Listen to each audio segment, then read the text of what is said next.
অভিনন্দন অভিনন্দন বাংলাদেশ। যাই হোক, অবশেষে হাফ সেরে বাঁচা গেল। যা বলতেছিলাম গতকাল রাতে, যে আজকে হাড্ডাহাড্ডি একটা লড়াই হবে।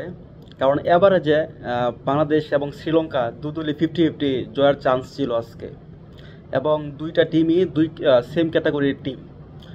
তো হাড্ডাহাড্ডি লড়াই হবে এটা বোঝা যাচ্ছিল।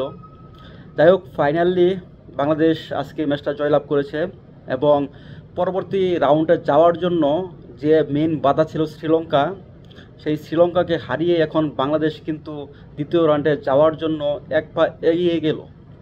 কেননা এখন বাংলাদেশ যদি নেক্সট দুইটা ম্যাচ সাউথ আফ্রিকা এবং নেদারল্যান্ড, এই দুইটা টিমের সাথেও যদি হারে, তাতেও কিন্তু বাংলাদেশের কোনো সমস্যা হবে না পরবর্তী রাউন্ডে যাওয়ার জন্য। বাংলাদেশের শুধু নেপালের বিপক্ষে জিতলেই হবে, কারণ বাংলাদেশ কিন্তু শ্রীলঙ্কার চেয়ে নেট রান রেটে এখন অনেক এগিয়ে। তো শ্রীলঙ্কার সম্ভাবনা নেই বললেই চলে পরবর্তী রাউন্ডে যাওয়ার জন্য, এবং সাউথ আফ্রিকা এবং বাংলাদেশের এখন সমূহ সম্ভাবনা সেকেন্ড রাউন্ডে ওঠার জন্য। সো বাংলাদেশ একটু ঠান্ডা মাথায় খেললেই হবে।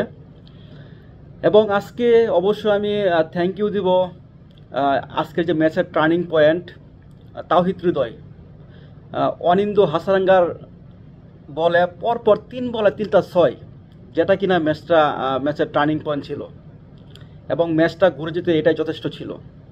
এবং দুর্দান্ত তাওহিদ হৃদয়, অসাধারণ একটি ব্যাটিং ডিসপ্লে আজকে দেখলাম। এবং এর পাশাপাশি রিশাদ হোসেন, মুস্তাফিজ এবং তাসকিন, অসাধারণ বোলিং, বলতে হবে অসাধারণ।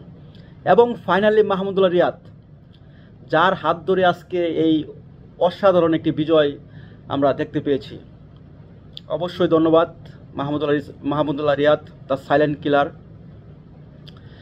এবং পাশাপাশি আমি আরেকজন লোককে থ্যাংক ইউ দিতে চাচ্ছি, সেটা হচ্ছে মেন্ডিস, শ্রীলঙ্কান ক্যাপ্টেন।